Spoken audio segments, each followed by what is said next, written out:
Okay, hello, Business 501. My name is Michael Valori. This is my individual professional presentation for Professor Greene's class. Again, it's Business 501 for Eastern New Mexico University. I'm in my home office in the suburbs of Philadelphia, Pennsylvania. This is my first experience with Adobe Presenter. I did download the free trial.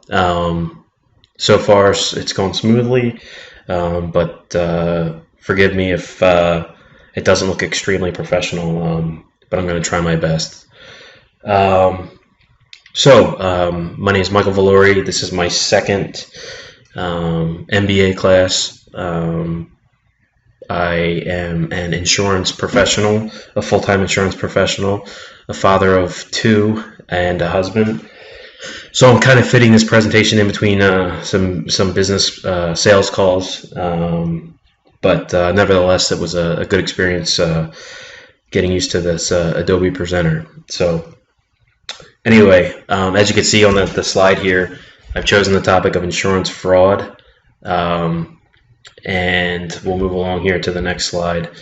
And this slide is really just going to show us why I chose insurance fraud, and the remainder of the topics, the financial or business relevance of the topic, the cost, what kind of dollars and cents surround the issue, the ethical background, how it relates to our class, the types of insurance fraud, more specifically claims fraud, the moral and sociological view, which I think is important, obviously, for this class, the industry response, and, of course, the references. Okay, why I selected insurance fraud. I briefly touched on the fact that I am an insurance professional. I've been in the insurance industry since I graduated from Penn State University. That's back in the year 2000. My experience includes both domestic within the United States as well as international insurance experience. A significant amount of my experience includes professional liability and management liability insurance. I do have probably about 4 years of experience in automobile insurance. And right now I have a sales role with a global insurance carrier within the accident and health insurance industry. Obviously, that provides me with some firsthand knowledge of the impact to insurance claims professionals and underwriting professionals, and obviously insurance companies. When I saw the topic, it came across as probably the most relatable to my full-time job. So again, that's why I selected insurance fraud. Probably contrary to what many believe, insurance companies don't print money. They actually struggle to make money. There are those that have existed for a long time, and that's because they probably are doing things the right way. Not every insurance carrier that collects your premium turns that obviously straight into a profit. There are expenses to pay out with that premium that's collected. Just because you're loss free, you haven't costed the insurance company any money, doesn't mean that the premium that you pay is straight profit for them. The second bullet point here illustrates the combined ratio, and that's kind of just the the easiest and most simple equation that kind of demonstrates how insurance companies operate, how they intend to generate a business profit. The combined ratio is made up of the incurred losses plus expenses, and the expenses can range from employee salaries to your fixed business expenses, rent, loss adjustment expenses, and we're speaking in simplified terms here, but you divide that by the earned premium collected. That's actually the money that insurance consumers pay to the insurance company, and you come up with a combined ratio. And very simplified example of a good combined ratio is a combined ratio under 100%. Simplified again is that if you pay $1 in insurance premium to an insurance company, their goal is to pay out less than $1 in claims combined with expenses. That would leave them with a net profit in addition to any investment income they might make on the premium. A bad combined ratio obviously is anything over 100%. That would leave them with a balance to pay instead of a surplus on top of their investment income. Not all insurance companies operate under 100%. Not all other insurance companies operate over 100%. The ratios sort of vary depending on the industries that the companies operate in and the time of year, the way the economy is, so many things. So you can be an insurance company that fluctuates from under 100% combined to over 100% combined, but the majority of the time you want to find yourself, if you want to make a profit anyway, under 100% combined ratio. Just a couple facts on the cost. In 2007, a study estimated that claims fraud added between $4.8 billion to $6.8 billion to automobile injury insurance claims paid, or around 15% of the total claim payments. And the reference follows that statement, which you can probably take from that as the fact that if 15% of total claim payments are the result of insurance fraud, innocent insurance consumers are probably feeling the brunt of that in their insurance premiums. The next bullet, who pays? Obviously, insurance carriers. Just because an insurance carrier detects insurance fraud doesn't mean that they have an easy time denying the claim and not paying for the loss. It's very difficult to successfully deny coverage. There's usually a very high burden of proof when it comes to any legal proceedings. When it comes to consumers versus insurance carriers tend to side with insurance carriers. Again, who pays? Innocent insureds, as I mentioned previously. All of us out there that aren't responsible for insurance fraud, we pay for it indirectly through premium increases as well. Okay, now obviously we want to know how this relates to our class. Insurance fraud can be defined as consumer dishonesty, and following that, consumer dishonesty is an ethical dilemma that stems from a complex interplay of motivations and circumstances moderated by morality, opportunity, social norms, and institutional context. And the reference follows that. Again, that's a definition that I wanted to point out and relate how it applies to our business 501 class, and I think you could see in there some of the terms utilized were similar to the terms that we've seen in our text thus far. Moving on to types of insurance fraud. I chose some of the more relatable, or some of the more easier to explain.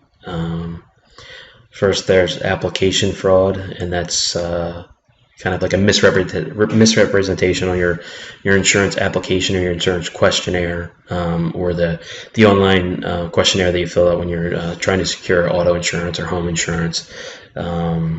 Basically, it comes down to, have you had any previous losses that might be of interest to us? You can misrepresent on that or lie to achieve a better insurance rate, but it's not always going to result in a better insurance rate. And the good insurance carriers out there will be able to determine if in fact your statements are true. You could falsify facts to get insurance. You could say, for instance, automobile insurance carriers tend to rate married individuals in a better class than single individuals. So you could say, I'm married. But again, those things tend to be able to be verified by insurance companies as well. But they're just some examples of application fraud. Then there's claims fraud, which I think might be a little bit more relatable to the individuals that might be viewing this presentation. Claims fraud is made up of a complete fabrication of losses. For example, you could, for instance, say that your house was broken into and all of your flat screen TVs are missing. That's obviously premeditated, planned, or outright. Again, I think that scenario is highly questionable, but as an example of a complete fabrication of losses, I think that that's a good example. Then there's also the exaggeration of losses, or what's considered opportunistic fraud. Using the same example, if your house was legitimately burglarized, perhaps they only took your fancy pots and pans, but you could exaggerate that loss and say, you know what, they took the 7 flat screen TVs that I had in my my man cave in the basement. So again, another example of insurance fraud. As I mentioned, claims fraud I think is a little bit more relatable to this class. Application fraud is probably a topic that could be a little bit more relatable to insurance professionals, not business professionals, but insurance professionals. They understand the legal impact and how it applies to the insurance claims process. But I think claims fraud, I guess virtually every one of us has been involved in an insurance claim in one way or another. So I think spending a little bit more time on that in this presentation was the way to go. Again, opportunistic fraud, that can be undertaken by individuals who experience a loss and attempt to shift the costs at the insurance system. And it's often categorized by claims exaggeration by the insured alone or with the help of a provider. For example, in this one I put in a body shop or a legal professional. I guess an example of this might be, say you're in a fender bender, you go to a body shop and he notices or she notices that you have some pre-existing damage that wasn't related to the accident on your vehicle. You could, or the body shop professional could say, you know, he can make it look like that was all related to the most recent accident, and you could have your car repaired in total and not just the damage related to this most specific accident. Moving along to the moral sociological view, attitudes toward non-compliant behavior and claims fraud will in part reflect perceived social norms, peer group and network influences. I think with some of the academic resources that I looked at basically stated that the peer group and network influences definitely had a play in how individuals perceived the morality behind insurance fraud. And again, if there's higher public tolerance, if you're involved with or you associate with those that tolerate insurance fraud or I guess don't find it completely immoral, you know, there will be more fraud as well. Again, the moral and sociological view. Studies have shown that large numbers of consumers believe that it was commonplace for claimants to engage in various forms of insurance fraud. Basically, what this is saying is that insurance consumers think that it's this statement doesn't actually say that they believe it's okay to commit insurance fraud, but what they are saying is that the consumers believe it was commonplace for it to happen. And the examples that consumers believed took place were padding losses, which should be considered exaggeration of losses, falsification of receipts, and failure to disclose prior damage. Excuse me. And I think there are 3 examples that we just previously touched on. Again, the common justifications, that kind of goes back to what we said in the beginning, that insurance companies actually struggle to make a profit, and I think that that's a false belief by many insurance consumers. Those that commit insurance fraud sometimes have a belief of fair return on premiums. They believe that they've paid insurance companies, and then the insurance companies profit on their insurance premiums. So why should they have paid insurance premium for X number of years but never received a benefit for it, when in reality their benefit is actually just the indemnification of in case of an accident or in case of any kind of liability they incur. Also, this last bullet point here says that consumers believe that rates include a component to cover fraud, meaning that they pay their insurance premiums, and it's known that consumers are going to commit fraud, so it's okay to commit fraud because they're already paying to cover that expense. The industry response, obviously, that has varied. It depends on the nature of the fraud, basically the industry of the fraud, if it's homeowners insurance, if it's auto insurance, and so forth. Generally, the responses by insurance companies are efforts to combat fraud that basically leads to consumer education, educating the consumer that they can be held responsible for fraud. Their payment of claims can be impacted if they are suspected of fraud. Policy language and policy disclosures has been changed to educate, again, consumers of potential impact of any sort of fraud that they may commit. And then insurance companies have dedicated departments and resources to special investigative units. In addition to a claims department, a majority of insurance companies have what they call a special investigative unit, whose responsibility is solely to investigate questionable claims that may involve insurance fraud. So again, that's the industry response. And finally, the references used for this are all academic peer-reviewed resources that I found on the Eastern New Mexico library site.